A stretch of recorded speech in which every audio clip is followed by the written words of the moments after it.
Welcome, amazing friends, to the Life Biz Goals podcast. I'm Latonica Sash, your life empowerment strategist, and I am excited about the topic today, which is about self-sabotage, when we overthink and we procrastinate. I chose this particular topic today because I've struggled in these areas for years and never realized that overthinking and procrastination were truly forms of self-sabotage until recently. I believe that most of us recognize self-sabotage as something that's dramatic, self-defeating actions, but often it can be the quiet habits that slowly hold us back. So what is self-sabotage? Self-sabotage is when you actively or passively prevent yourself from reaching your goals, dreams, or fulfilling your potential, often without even realizing you're doing it. It's when your actions, thoughts, or habits work against your own best interests. We say so many times that we want success, we want peace or progress, but our behavior doesn't align with our actions or our desires. Like you procrastinate on a big opportunity because you're afraid you won't do it perfectly. Or you talk yourself out of applying for a promotion, which I've done before, because you think you're not qualified enough. You stay in unhealthy relationships because deep down you feel like you don't deserve something better. See, self-sabotage is usually driven by fear, limiting beliefs, low self-worth, or past experiences. And what most of us don't even realize is that it's often rooted in the subconscious, meaning you're not even always aware that you're even doing it until you start to pause and reflect.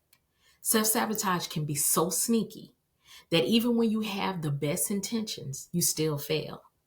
Now, two ways I really want to talk about in this episode is overthinking and procrastination, because I've dealt with those so many times in my life. And I feel like a lot of us, when we're trying to reach our goals, we're trying to reach our dreams, we're trying to live out the life that we desire, we often overthink everything and procrastinate, especially as we get older. Overthinking is when we overthink everything and we second guess our decisions. We allow good opportunities to pass. Now, some people call it analysis paralysis, constantly planning but never taking action. Procrastination is putting off important tasks out of fear of success, failure, or perfectionism. You're waiting for the perfect time instead of starting now. So many of us have done that and continue to do that. I want you to understand that self-sabotage patterns, understanding them, it's crucial because you can't change what you don't recognize. Now let's dig a little deeper. Let's talk about overthinking first. Analysis paralysis. This is what happens when you overthink a decision so much that you can't take action. It's when you get stuck in endless information gathering, overanalyzing every option, detail, or possible outcome until you're mentally exhausted and you still haven't made a move. This happened to me actually a few years ago when I was planning to start a business in the medical field. And I saw a need and I was trying to fulfill the need. I researched, gathered my information, calling state agencies, insurance companies, Googling, and just gathering so much information because I was afraid of making the wrong decision and I did not want to mess up. And at the end of the day, y'all, I was overwhelmed by the big picture. So instead of stepping out and doing what I needed to do and do it step by step, I got overwhelmed. And I can honestly tell you that fear stepped in and it triggered some old things in my past and I stopped. I never did start the business. I started focusing more on the negative, the what ifs, instead of the positives. And I became discouraged, frustrated, and I started losing my momentum. I don't know if you have been there like I was, but these are things where we get stuck in overthinking. It is a form of self-sabotage. Shonda Rhimes, the powerhouse for Grey's Anatomy and Scandal, she shared in her book, Years of Yes, that she often talked herself out of opportunities because she overthought every outcome. She described saying no as a form of protection rooted in fear. How many of us do that? She said, I was not being brave. I was overthinking. And that's how you miss your own life. I thought that was powerful. I was not being brave. I was overthinking. And that's how you miss your own life. Let that sink in. Let that sink in for a second. Because some of us, we're missing our own life because of fear, because of overthinking.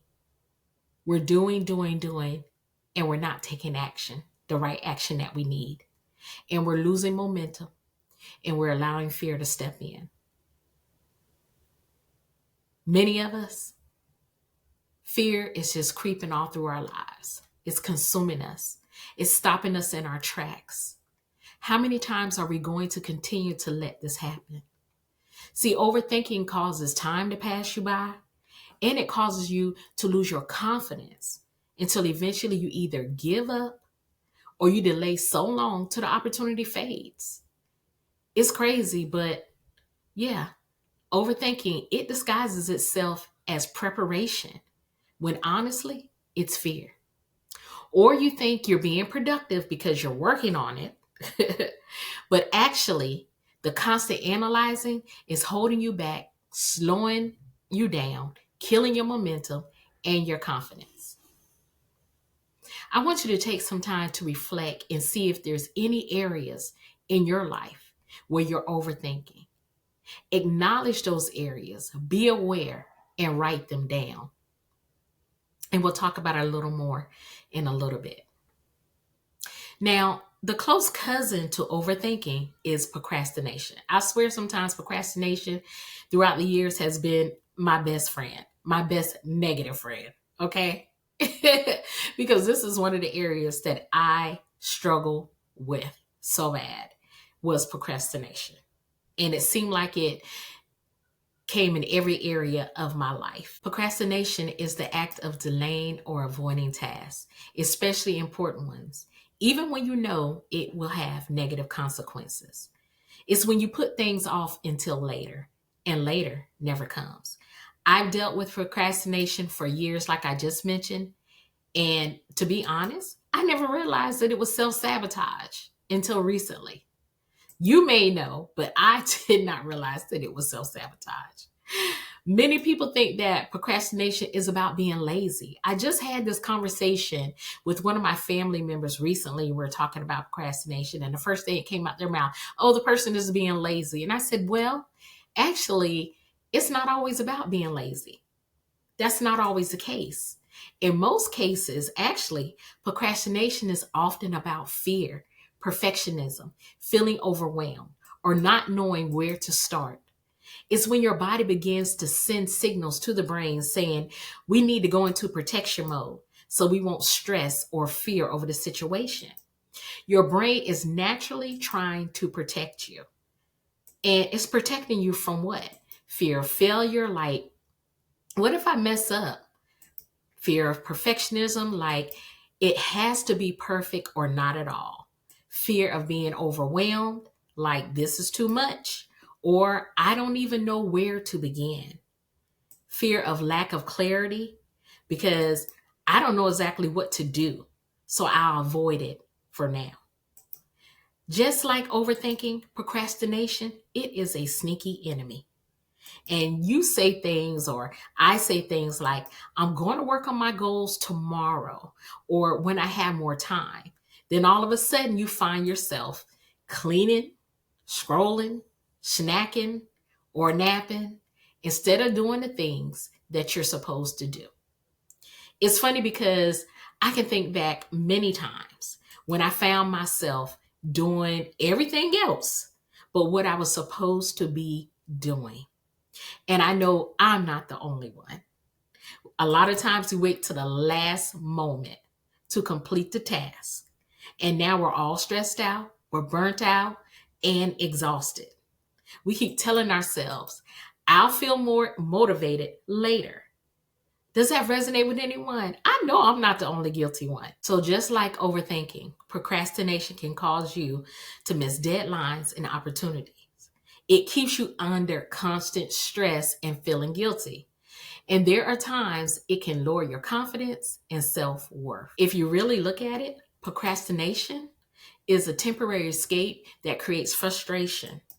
Oprah Winfrey has publicly called herself a chronic procrastinator, especially in the early years of building her brand. She admitted to delaying important decisions because of fear, uncertainty, or feeling overwhelmed. She said, I procrastinate. I had to learn to ask myself, what am I afraid of? I'm asking you, those out there who are procrastinating, what are you afraid of? Yes, procrastination may give you momentary relief, but at what cost? Your peace, your goals, your progress?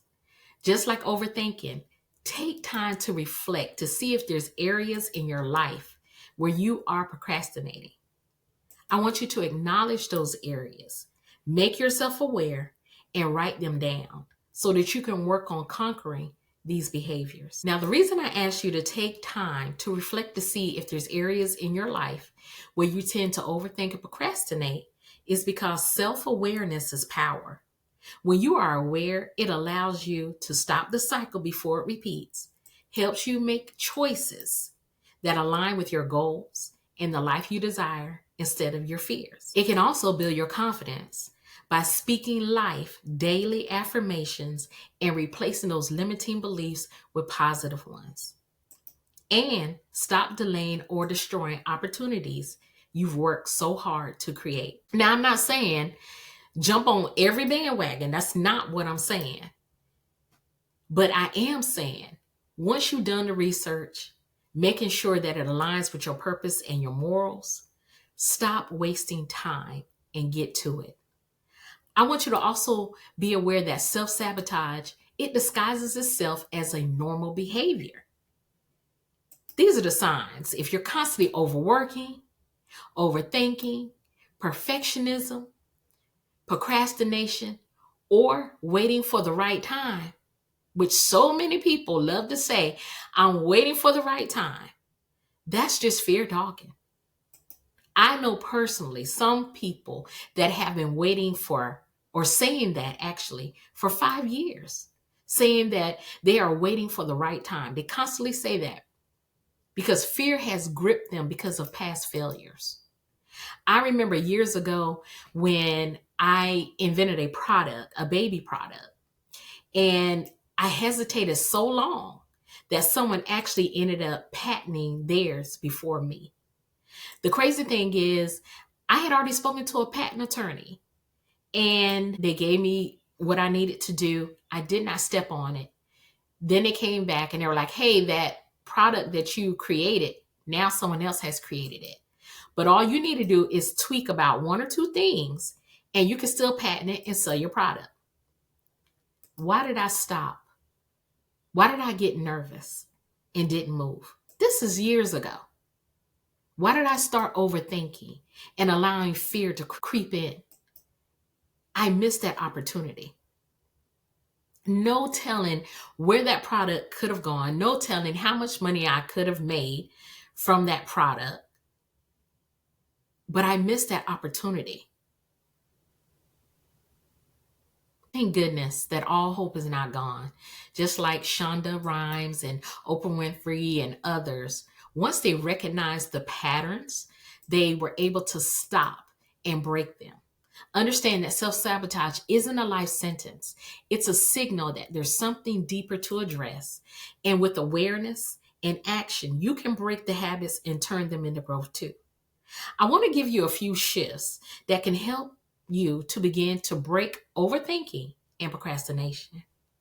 Break it down. If you got a big task, break it into small steps. Make it feel manageable. Don't overwhelm yourself with the big picture. Break it down into small, manageable steps. Another thing, remember, progress over perfection. It doesn't have to be perfect, y'all. Remember, it doesn't have to be perfect to be powerful. So instead of trying to make it perfect, those are for the perfectionists out here. That's another form of self-sabotage, but we won't even talk about that today. Make it powerful. It doesn't have to be perfect. Yes, we want it to be right. We don't want to just give people garbage, but understand that it doesn't have to be perfect. Accountability. Find someone who you can trust, or find you a community and tell someone about your goal. Ask them to check in with you, check on you, encourage you, and help you keep track that you are moving, that you are progressing towards that goal. You don't want anyone who's going to constantly criticize you and beat you down, but you do want somebody who is positive, who's going to encourage you to keep pressing forward. And if you fall off for a while, they'll encourage you to get back on track. Find that individual, find your community. Also, there's the 2-minute rule. The 2-minute rule says if there's something that you can get done in 2 minutes, do it immediately. 2-minute rule. Setting up clear deadlines. As a project manager, this is something that is important to me. I have put it in action in my personal life for years and my business life for years. Deadlines, a calendar, apps that create structure. Those are all good things to help you stay on track and to help you keep moving. Sometimes we like, oh, it's in my mind. I got it in my mind. No, you need to write it down. You need to get it on paper, or you need to get it in an app. You need to get it on calendar, and you need to give yourself deadlines. I'm going to finish this by this deadline, and make it realistic too. All right. If you recognize that overthinking or procrastination is a self-sabotager for you, I encourage you to try some of these strategies to see how they work out. Now we know that overthinking and procrastination are subtle forms of self-sabotage. They may not seem harmful at first, but over time, they quietly delay your dreams, stall your progress, and keep you stuck in cycles of frustration. Remember that overthinking keeps you trapped in your mind with endless analyzing, second guessing, and seeking the perfect solution. Meanwhile, procrastination keeps you stuck in inaction because you're waiting for the right moment, avoiding discomfort, and often choosing temporary relief over long-term results. At the core, both derive from fear and limiting beliefs. Fear of failure, rejection, not being good enough, or even fear of success. These internal doubts convince you that waiting, avoiding, or perfecting is safer than moving forward. I want you to understand that you are capable, you are ready, and you don't have to have it all figured out to begin. Growth happens in motion, not in overthinking or delay. Also, remember that awareness is the first step to change. The fact that you're listening, reflecting, and recognizing patterns like overthinking and procrastination means you're already moving in the right direction. You're not stuck. You're becoming more aware, and that's powerful. Remember, you don't have to take giant leaps to make real progress. It's small, constant actions, those tiny intentional steps that lead to big breakthroughs over time.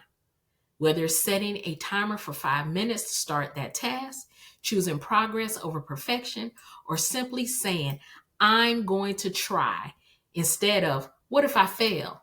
You're taking your power back one step at a time. Amazing friends, you don't have to do it all today.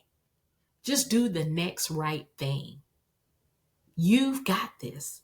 Now let's get it. I want to thank you so much for joining me today on this powerful conversation.